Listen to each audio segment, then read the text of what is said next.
దేవుని పరిశుద్ధమైన నామానికి స్తోత్రములు. దేవుని యొక్క సన్నిధిలో ఆయన పాదముల చెంత దేవుని యొక్క మాటలు వినడానికి, జీవము కలిగినటువంటి ఆయన స్వరము, ఆయన వాక్కులను వినడానికి, బలపరచబడడానికి, అనారోగ్యముగా ఉన్నట్లయితే ఆరోగ్యం పొందుకోవటానికి, అసమాధాన పరిస్థితులలో కుటుంబంలో జీవిస్తూ ఉంటే సంతోషము లేనటువంటి పరిస్థితులు ఉన్నట్లయితే ఆనందముగా, సంతోషముగా మీ జీవితాలు మార్పు చెందడానికి, దేవుని మాటలు వినడానికి, దేవుని సన్నిధిలో ఏకీభవించిన మీ అందరూ కూడా ప్రభునామమున మరొకసారి ప్రేమపూర్వకంగా, హృదయపూర్వకంగా వందనాలు తెలియజేస్తా ఉన్నాం. మిమ్మల్ని అందరినీ దేవుడు బహుగా ఆశీర్వదించునుగాక. ఆమేన్. బాగున్నారా ప్రియ సహోదరి సహోదరులారా? ఎలా ఉన్నారు? మీరందరూ క్షేమంగా ఉన్నారా? మనము కొంతమంది అనుకోవచ్చు, నేను ప్రార్థన చేస్తూ ఉన్నా, దేవుని సన్నిధిలో నేను కనిపిస్తూ ఉన్నా, కానీ నా జీవితంలో మార్పు రాలేదేంటి, నా జీవితం ఇంకా ఆశీర్వదించబడలేదేంటి అని నిరుత్సాహపడతా ఉన్నారు. వద్దు ప్రియ దేవుని బిడ్డలారా, అపవాది మనలను బలపరచడానికి ప్రయత్నం చేయడు, కానీ బలహీనపరుస్తూ ఉంటాడు. పరిశుద్ధాత్మదేవుడు మనలను బలపరుస్తూ ఉంటాడు. మనము బలపడటానికి కొంత సమయం పడుతుందేమో, బలహీనపడటానికి, జారిపోవటానికి, పడిపోవటానికి చాలా చాలా తక్కువ సమయం పడుతుంది. మనమందరం దేవుని యొక్క మాట వింటే ఆత్మీయంగా క్షేమాభివృద్ధిలో ఉంటాం, బలపరచబడతాం. కనుక ఎక్కడా కృంగిపోవద్దు. ఏ వ్యతిరేక పరిస్థితి వచ్చినా కూడా మీరు వెనుదిరిగి చూడొద్దు, కానీ దేవుని వైపు చూస్తూ మీరు ముందుకు కొనసాగవలసిందిగా ప్రభు నామమున మీ అందరికీ మనవి చేస్తా ఉన్నాం. దేవుడు అటువంటి కృపను మీకు అందరికీ దయచేయునుగాక. ఆమేన్. మనము లేఖనాన్ని ధ్యానం చేసుకుందాం. అపోస్తుడైన పౌలు ఫిలిప్పీలకు రాసినటువంటి పత్రికలో 3వ అధ్యాయము 14వ వచనాన్ని మనం చదువుకొని ధ్యానం చేసుకుందాం. క్రీస్తు యేసునందు దేవుని ఉన్నత పిలుపునకు కలుగు బహుమానమును పొందవలెనని గురి యొద్దకే పరిగెత్తుచున్నాను. దేవుడి మాటలు మన వినికిడిలో ఆశీర్వదించునుగాక. ఆమేన్. ప్రియ దేవుని బిడ్డలారా, ఇక్కడ పౌలు భక్తుడు, లేకపోతే పౌలు భక్తుని ద్వారా పరిశుద్ధాత్మ దేవుడు ఫిలిప్పీ పట్టణంలో ఉన్నటువంటి సంఘానికి, దేవుని బిడ్డలకు, అలానే సార్వత్రిక సంఘములో ఉంటున్నటువంటి మనకందరకు, ఇంకా రక్షింపబడకుండా ఉన్నటువంటి వారందరి కొరకు ఈ మాట వ్రాయించి మనకు తెలియజేస్తా ఉన్నాడు. చాలా ప్రాముఖ్యమైనటువంటి మాట, ప్రాముఖ్యమైనటువంటి అంశాలు అందులో వ్రాయబడ్డాయి. అక్కడ పౌలు అంటున్నటువంటి మాట, నేను పరిగెత్తుతా ఉన్నాను అని అంటూ ఉన్నాడు. ఎక్కడికి పరిగెత్తుతున్నాడు పౌలు భక్తుడు? గురి వద్దకే నేను పరిగెత్తుతా ఉన్నాను అంటే పౌలు ఒక గురిని కలిగినటువంటి వానిగా ఉన్నాడు. ఒక గురిని కలిగి పరిగెత్తినటువంటి అనుభవంలో పౌలు ఉన్నాడు. పౌలు అంటాడు, నేను గురి లేని వాని వలె పరిగెత్తట్లేదు.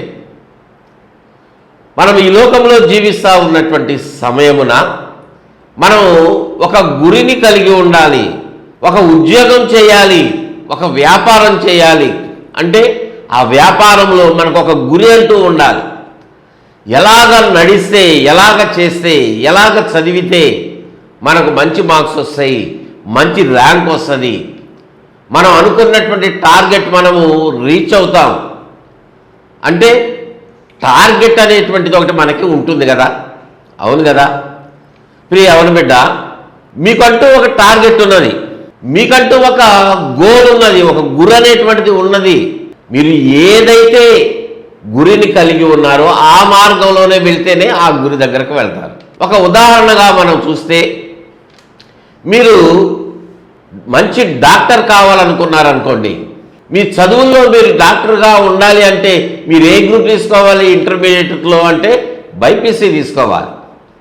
నేను మ్యాథ్స్ బాగా చేస్తాను, సైన్స్ కూడా బాగా చదువుతాను, కానీ మ్యాథ్స్ మంచి మార్క్స్ వస్తాయి, మ్యాథ్స్ నాకు ఇష్టం కాబట్టి నేను ఎంపీసీ తీసుకుంటా, బైపీసీ తీసుకోను, నేను ఎంసెట్ రాస్తాను, నీట్ ఎగ్జామ్ రాయను అని మనం నిర్ణయించుకొని మన ఆలోచన ప్రకారంగా సైన్స్ని నెగ్లెక్ట్ చేసి మనం మ్యాథ్సే కాన్సన్ట్రేట్ చేసామనుకోండి, మనకు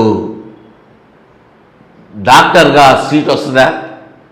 అసలు గవర్నమెంట్ మనల్ని రాయిస్తుందా? అసలు మనకు అనుమతి ఉంటుందా? ఉండదు. ఎందుకంటే మనకు ఆ గురి లేదు. అందుకే మనం ఒక గురిని కలిగి ఉండాలి. ఒక గురిని కలిగి ఉండాలి. ఆ గురి వద్దకే నేను పరిగెడతా ఉన్నానని పౌలు భక్తుడు చెప్తా ఉన్నాడు. దేవునికి మహిమ కలుగును గాక. హల్లెలూయా. ఆ గురి కూడా ఎలా ఉన్నదంటే, క్రీస్తు యేసునందు దేవుని ఉన్నత పిలుపునకు కలుగు బహుమానం పొందాలి. దేవుడు ఒక పిలుపు పిలిచాడు, నన్ను పిలిచాడు దేవుడు. దేవుని యొక్క పిలుపు ఉన్నప్పుడు మనం ఏం చేయాలంటే ఆ పిలుపునకు లోబడాల్సిందే. దేవుని యొక్క పిలుపునకు వ్యతిరేకంగా మనము ఎంత నడిచినా, ఎన్ని మార్గాలలో వెళ్ళినా మనం గమ్యాన్ని చేరుకోలేము. దేవుని యొద్ద నుండి ఆశీర్వాదాలు మనం పొందుకోలేము. దేవుని యొక్క పిలుపు ఎలాంటిదంటే అది ఉన్నతమైనటువంటి బహుమానాన్ని ఇచ్చే పిలుపు. దేవునికి మహిమ కలుగునుగాక. హల్లెలూయా. ఉన్నతమైనటువంటి బహుమానం ఇచ్చేటువంటి దేవుని యొక్క పిలుపు కొరకు మనం ఎలా వెళ్ళాలంటే ఆ గురి మన కళ్ళ ముందే ఉండాలంటే దేవుడిచ్చేటువంటి ఆ బహుమానము, దేవుడిచ్చేటువంటి యొక్క ఆశీర్వాదము, దాన్ని మనం చూస్తూ ప్రభు వైపే మనం అడుగులు వేయలేము. దేవుని యొక్క బహుమానం పొందుకోవాలని లోకరీతిగా లోకాశలతోటి లోకంతో స్నేహం చేస్తూ అపవాదిని ప్రేమిస్తూ దేవుని మార్గంలో నడవకుండా ఉంటే మనం ఎన్నడూ కూడా దేవుడిచ్చేటువంటి ఆయన ప్రేమామయుడే, కానీ ఆ ప్రేమామయుడిచ్చేటువంటి ఆ ఉన్నతమైన బహుమానం నువ్వు నేను పొందుకోలేము. అందుకని మనం ఒక గురిని కలిగి వెళ్ళాలి. గురిని కలిగి మన పరుగు అనేటువంటిది ఉండాలి, నడవటం కాదు. మనం పరిగెత్తాలి. ఇక్కడ పౌలు అంటున్నాడు, గురి యొద్దకే నేను పరిగెడతా ఉన్నా, సమయం లేదు, సమయం లేదు. నేను దేవుని బిడ్డలారా, నేను దేవుని సేవ చేయాలని అనుకుంటున్నాను, సమయం లేదు. పరిగెత్తండి, పరిగెత్తండి అంతే. ఇంకా ఎంతకాలము నెమ్మదిగా నడుస్తూ ఉంటారు, ఎంతకాలము తాబేల్లాగా నత్తలాగా నెమ్మదిగా కదులుతూ ఉంటారు. మనం పరిగెత్తాల్సిందే. పరిగెత్తితేనే మనము అనేక ఆత్మలను సంపాదించగలం. ప్రియ దేవుని బిడ్డలారా, ప్రియ దేవుని సేవకులారా, పరిచారకులారా, పరిగెత్తండి. నెమ్మదిగా నడవడానికి సమయం కాదు. ఆలోచనలో మీరు పరిగెత్తున్నారు కానీ శారీరకంగా కూడా మీరు పరిగెత్తాలి. శక్తి లేదు, దేవుణ్ణి అడగండి, దేవుడు ఇస్తాడు. ఆయన ఇచ్చినటువంటి దాన్ని బట్టే మీరు ముందుకి కొనసాగండి. ఎక్కడ పరిచర్యలో నిర్లక్ష్యంగా ఉండొద్దు. అనేక ఆత్మలను నువ్వు సంపాదిస్తే దేవుడిచ్చేటువంటి ఆ బహుమానం ఎలాంటిదో తెలుసా? అది ఉన్నతమైన బహుమానం. దేవుని యొక్క పిలుపు ఉన్నతమైనటువంటిది కనుక ఆ ఉన్నతమైన బహుమానాన్ని పొందుకోవటానికి నువ్వు పరిగెత్తాలి. దేవునికి మహిమ కలుగునుగాక. హల్లెలూయా, హల్లెలూయా. ప్రియ దేవుని బిడ్డలారా, మరి నువ్వు పరిగెత్తగలుగుతున్నావా? నువ్వు పరిగెత్తగలుగుతున్నావా? మనము నేటి దినాన మన పరుగు ఎలా ఉన్నది అనేటువంటి ఆ మాటలు భక్తులు కొంతమంది, దేవుని యొక్క సేవకులు కొంతమంది, లోకముగా ఉన్నటువంటి వారు, లోకంలో ఉన్నటువంటి వారు, వారి పరుగెలా ఉంది అనేటువంటిది కొన్ని మాటలు మనము లేఖనాల్లో చూస్తే దేవుని యొక్క వాక్యంలో వారు ఎలా పరిగెత్తారు అనేటువంటిది తెలియజేయబడ్డాయి. చూడండి, మొట్టమొదటిగా మనం చూస్తే అపోస్తుడైనటువంటి ఫిలిప్పు పరిగెత్తినటువంటి ఒక అనుభవాన్ని మనం చూద్దాం. అపోస్తుల కార్యముల గ్రంథము 8వ అధ్యాయము 30వ వచనంలో ఫిలిప్పు దగ్గరకు పరిగెత్తుకొని పోయి అతడు ప్రవక్త అయిన యెషయా గ్రంథము చదువుచుండగా నీవు దానిని గ్రహించుచున్నావా అని అడిగాను. ప్రియదేవుని బిడ్డలారా, అపోస్తుడైనటువంటి ఫిలిప్పు తను పరిచర్య చేస్తున్నటువంటి ఆ దినాలలో ఆయన జీవితంలో జరిగినటువంటి ఒక సందర్భమును ఇక్కడ అపోస్తుల కార్యముల గ్రంథములో పరిశుద్ధాత్మ దేవుడు మనకు తెలియజేస్తా ఉన్నాడు. ఫిలిప్ ఇక్కడ పరిగెత్తుతూ ఉన్నాడు. దేని వెంట పరిగెత్తుతున్నాడు అంటే ఒక రథము వెంట పరిగెత్తుతూ ఉన్నాడు.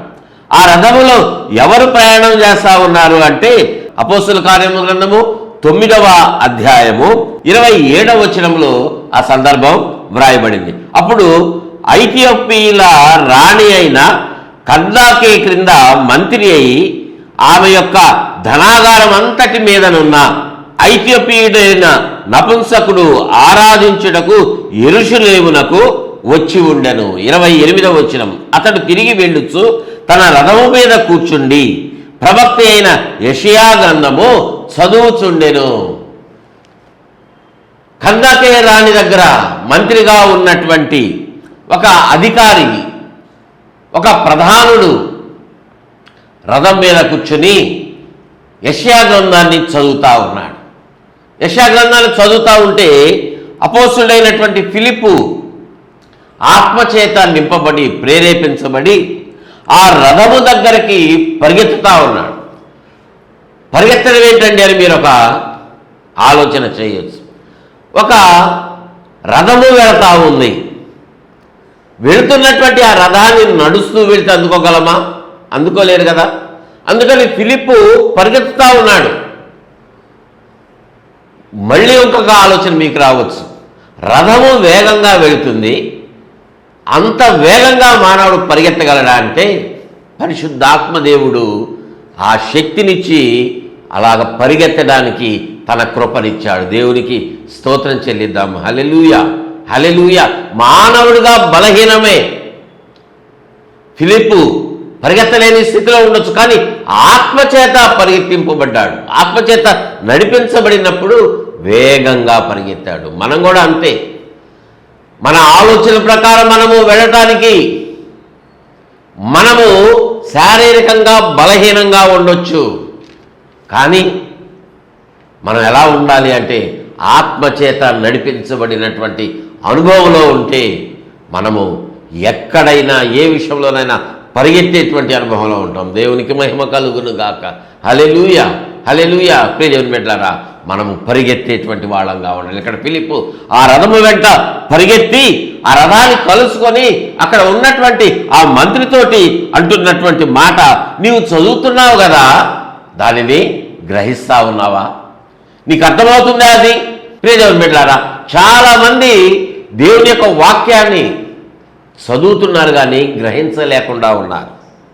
దేవుని యొక్క వాక్యమును ఆసక్తిగానే చదువుతూ ఉండొచ్చు, కానీ అర్థం కావట్లేదు. మరి ఎలా అర్థం కాకపోతే? కొంతమంది అనొచ్చు, అర్థం కాదు మాకు వాక్యం, మరి ఎందుకంటే మేము చదివేది? అందుకే నీవు దేవుని యొక్క సన్నిధికి, దేవుని యొక్క మందిరానికి వెళ్ళాలి. వాక్యము ప్రకటించబడుతున్నప్పుడు నువ్వు జాగ్రత్తగా మాటలు వినాలి. దేవుని యొక్క వాక్యము నీకు తెలియజేయబడుతున్నప్పుడు ఇంతకు ముందు నువ్వు వాక్యం విన్నప్పుడు ఏ మాటలైతే, లేకపోతే వాక్యం చదివినప్పుడు ఏ మాటలైతే చదివావో నువ్వు అర్థం చేసుకోలేనటువంటి పరిస్థితుల్లో ఆగిపోయినటువంటి వాడుగా ఉన్నావో, కొన్ని ప్రశ్నలు నీ హృదయంలో తలెత్తినటువంటివిగా ఉన్నాయి కదా, కొన్ని సందేహాలు ఉన్నాయి. వాటన్నిటినీ దేవుడు నివృత్తి చేస్తూ ఉన్నాడు. అందుకే నువ్వు దేవుని సన్నిధికి వెళ్ళాలి. దేవుని యొక్క మాట శ్రద్ధగా ఎందుకు వినాలంటే నీ పట్ల దేవునికి ఉన్న ప్రణాళిక. నువ్వు ప్రార్థన చేస్తున్నావు కదా, ప్రియ సహోదరుడా, ప్రియ యవన బిడ్డ, ప్రియ సహోదరి, నువ్వు చాలా కాలం నుంచి ప్రార్థన చేస్తున్నావు. నా జీవితం ఏంటి, నా జీవిత గమ్యం ఏంటి, నేను ఎలా ఉండాలి, ఎలాగా ముందుకు కొనసాగాలి అని చాలా కాలం నుంచి ఎప్పుడో విన్నటువంటి మాటలను బట్టి, చదివిన మాటలను బట్టి నా పరుగేంటి, ఎక్కడికి అని ఆలోచన చేస్తున్నావు కదా. అదిగో అందుకే పరిశుద్ధాత్మ దేవుడి ఈ సమయంలో నీతో మాట్లాడుతూ ఉన్నాడు. మనకు తెలియజేస్తుంటే మనం వినకపోతే, దేవుని యొక్క సన్నిధికి మనము వెళ్ళటానికి హృదయంలో ప్రేరేపణ కలిగిన మనం అణిచివేసుకొని శరీరముతో ఆత్మను అనుసరించక దానిని అణుచుకొని శరీరము చేత ఆత్మక్రియలను మనం జయించేసి చంపివేస్తే మనకు క్షేమాభివృద్ధి ఎక్కడ? ప్రియ దేవుని బిడ్డలారా, మనం పరిగెత్తాలి. మనము దేవుని యొక్క ఆత్మచేత నడిపించబడతా ఉంటే ఆగొద్దు మీరు. ఎందుకంటే దేవుని యొక్క ఆశీర్వాదం మీ కొరకు దాచబడి ఉన్నది. దేవుడు మీతో మాట్లాడటానికి సిద్ధంగా ఉన్నాడు. ఆ మంత్రి అంటున్నాడు, నాకు అర్థం కావట్లేదు అంటే దానిలో ఉన్నటువంటి భావమును చెప్పినప్పుడు అతడు ఆ చదివినటువంటి ఆ అంశాన్ని, ఆ యెషయా గ్రంథము 53వ అధ్యాయంలో ఉన్నటువంటి ఆ మాటలు ఉన్నాయి కదా, 32వ వచనంలో అతడు లేఖనమందు చదువుతున్న భాగమేదనగా, ఆయన గొర్రెవలే వదకు తేబడెను, బొచ్చు కత్తిరించు వాని ఎదుట గొర్రెపిల్ల ఎలాగూ మౌనముగా ఉండునో అలాగే ఆయన నోరు తెరవకుండెను. ఈ మాటలన్నీ ఆయన చదువుతా ఉన్నాడు. ఎవరు ఆయన? ఎందుకంటే ప్రభు అయిన యేసుక్రీస్తు వారు, ప్రభు అయినటువంటి యేసుక్రీస్తు వారు ఆయన తీర్పుకు నిలబడినప్పుడు, సింహాసనం ఎదుట నిలబడినప్పుడు బొచ్చు కత్తిరించు వాని ఎదుట ఆ గొర్రె ఎలాగా మౌనంగా ఉంటుందో, వదకు తేయబడినటువంటి గొర్రె మౌనంగా ఉంటుంది. ఏమాత్రం అది ఎదురు తిరగటానికి ప్రయత్నం చేయదు. లోబడేటువంటి హృదయం ఉంటున్నట్టుగా ప్రభువు కూడా అలానే మన కొరకు, నీ కొరకు, నా కొరకు ఆయన బలిగా అర్పించబడడానికి సిద్ధంగా ఆయన బొత్సు కత్తిరించు వాని వలె వదకు తేయబడిన గొర్రెపిల్లలాగా ఆయన మౌనంగా ఉన్నాడు. మౌనంగా ఉన్నాడు అనేటువంటి మాట తెలియజేసినప్పుడు వెంటనే ఆ యొక్క మంత్రి బాప్తిజం పొందాడు. మీరు తర్వాత వచనాలు చదవండి, అక్కడ ఆ 34వ వచనం నుండి మీరు చదవండి. అక్కడ దేవుని యొక్క కార్యము అతని జీవితంలో కనబడుతుంది. ప్రియ దేవుని బిడ్డలారా, ఫిలిప్పు దేని కొరకు పరిగెత్తాడయా అంటే ఆత్మల కొరకు, ఆత్మల కొరకు పరిగెత్తిన వాడుగా ఉన్నాడు. దేవునికి మహిమ కలుగును గాక. హల్లెలూయా, హల్లెలూయా. మనము కూడా ఆత్మల కొరకు పరిగెత్తేటువంటి అనుభవంలో మనము నిలిచి ఉండాలి. దేవునికి మహిమ కలుగును గాక. హల్లెలూయా. మరొక మాట మనం చూసినట్లయితే ఆదికాండము గ్రంథము 39వ అధ్యాయం 12వ వచనంలో, అప్పుడామె అతని వస్త్రము పట్టుకొని తనతో సేనింపమని చెప్పగా అతడు తన వస్త్రమును ఆమె చేతిలో విడిచిపెట్టి తప్పించుకొని బయటకు పారిపోయాను. బయటకు పారిపోయాడు. ఎందుకొరకు బయటికి పారిపోయాడు అంటే పరిశుద్ధతను కాపాడుకోవటానికి, పరిశుద్ధతను కాపాడుకోవటానికి పారిపోయినటువంటి వాడుగా ఉన్నాడు. ఇక్కడ యోసేపు యవనస్తుడుగా ఉన్నాడు, యవన ప్రాయంలో మంచి యంగేజ్లో ఉన్నాడు కదా. అతడు బానిసగా అమ్మివేయబడ్డాడు. బానిసగా అతడు ఫరో యొక్క ఉద్యోగస్తుడుగా ఉన్నటువంటి రాజ సంరక్షక సేనాధిపతి అయినటువంటి పోతిఫరు దగ్గర, ఒక ఐగుప్తీయుని దగ్గర అక్కడ అతడు బానిసగా వెళ్ళినటువంటి వాడుగా ఉన్నాడు. అయితే అక్కడ దేవుడు యోసేపుకు తోడుగా ఉన్నాడు. ప్రియ దేవుని బిడ్డలారా, బానిసగా ఉన్నా కూడా దేవుడు యోసేపుని విడిచిపెట్టలా. 39వ అధ్యాయం ఆదికాండం గ్రంథము 2వ వచనంలో వ్రాయబడింది, యెహోవా యోసేపునకు తోడై ఉండను కనుక అతడు వర్ధిల్లుచు తన యజమానుని దగ్గర వర్ధిల్లుతా ఉన్నాడంట. దేవునికి స్తోత్రం చెల్లిద్దాం. హల్లెలూయా. తన యజమాని దగ్గర బానిసగా ఉన్న దేవుడు యోసేపుని విడిచిపెట్టలా. దేవుడు యోసేపుని విడిచిపెట్టలా. చాలామంది అనుకుంటారు, నాకు కష్టం వచ్చింది, దేవుడు నన్ను విడిచిపెట్టాడు, నాకు కొంత నష్టం వస్తూ ఉంది జీవితంలో, కుటుంబంలో శోధనలు, బిడ్డలు ఎదురు తిరుగుతూ ఉన్నారు, మా అమ్మాయికి ఇంతవరకు వివాహం కాల, వివాహమైనటువంటి మా అబ్బాయికి ఇంతవరకు సంతానం కలగలేదు, నిందలు వస్తూ ఉన్నాయి. మీరు దేవుడు దేవుడు అని చెప్పేసి వెళుతున్నారు, ప్రార్థన చేస్తున్నారు, అనవసరంగా క్రైస్తవులుగా మారారు, మా మతం, మా కులం మిమ్మల్ని ఆదరించదు అని ఇంకా సూటిపోటి మాటలు పొడుస్తూ ఉన్నారు. ప్రియ దేవుని బిడ్డలారా, ఈ అనుభవం చాలామందికి ఉంటుంది. దేవుని దగ్గరకు వస్తే ఆశీర్వదించబడతారని మీకు దేవుని యొక్క మాటలు విని మీరు నమ్మి వెళ్ళారు. ఇప్పుడేంటి మీ జీవితాలు ఎలా ఉన్నాయి? ఇప్పుడేంటి? ఇప్పుడైనా వదిలిపెట్టండి, రండి. వ్యాపారంలో నష్టం వచ్చిందా, ఏం పర్లేదు, మేమున్నాం, మీరు ఆ మతాన్ని, ఆ దేవుడిని విడిచిపెట్టి వచ్చేయండి, మేము సహాయం చేస్తాం అని కొంతమంది మాట్లాడేటువంటి మాటలు ఉన్నాయి. కానీ ప్రియ దేవుని బిడ్డలారా, మనము నష్టపోవాలని దేవుడు కోరుకోవట్లా. ఈ లోకంలో కొంతకాలం మనకు నష్టం అనేటువంటిది పడుతుందేమో, వస్తుందేమో, కానీ శాశ్వత కాలం ఉండదు. ఈ లోకంలో అది శాశ్వతంగా ఉన్నా పరలోకంలో వారందరూ అగ్నిలో ఉంటే, దేవునికి వ్యతిరేకంగా ఉన్నటువంటి వారు అగ్నిలో వారు కాల్చబడతా ఉంటే నువ్వు పరలోకంలో సింహాసనం మీద కూర్చుని సంతోషిస్తూ ఉంటావు. దేవునికి మహిమ కలుగును గాక. హల్లెలూయా, హల్లెలూయా. ప్రియ దేవుని బిడ్డలారా, ఇది వాస్తవము. నువ్వు పరిశుద్ధతను కాపాడుకోవాలి. యేసయ్యను విడిచిపెడితే నువ్వు పరిశుద్ధతను కోల్పోతావు. లోకాన్ని స్నేహిస్తే పరిశుద్ధతను కోల్పోతావు. లోకాన్ని సిలువేయండి, లోక సంబంధమైన జీవితాన్ని విడిచిపెట్టండి, దాని వైపు వెనుదిరిగి చూడొద్దు. మీరంతే ముందుకే కొనసాగండి. ప్రియ దేవుని బిడ్డలారా, యోసేపు ఆ రీతిగా బానిసగా ఉన్న దేవుడు తోడుగా ఉన్నాడు. అయితే అక్కడ పోతిఫరు యొక్క భార్య యోసేపు మీద కన్ను వేసి ఆయనతో పాపము చేయటానికి సిద్ధపడింది. కానీ యోసేపు ఎలా ఉన్నాడంటే, యోసేపు ఏమాత్రము కూడా ఆమెతో పాపం చేయటానికి, శారీరకంగా పాపం చేయటానికి ఆమె ప్రోత్సహించిన తన వస్త్రమును సైతం అక్కడ వదిలిపెట్టేసి ఆమె చేతిలో పెట్టేసి బయటకు పారిపోయాడు. దేవునికి మహిమ కలుగును గాక. హల్లెలూయా. ప్రియ దేవుని బిడ్డారా, ఒక మాట ఆలోచించేయండి. నేటి దినాలలో యవనస్తులు వయసుతో సంబంధం లేదు, ఎలాగ పాపం చేస్తున్నారంటే పరిగెత్తుతూ ఉన్నారు పాపం చేయటానికి.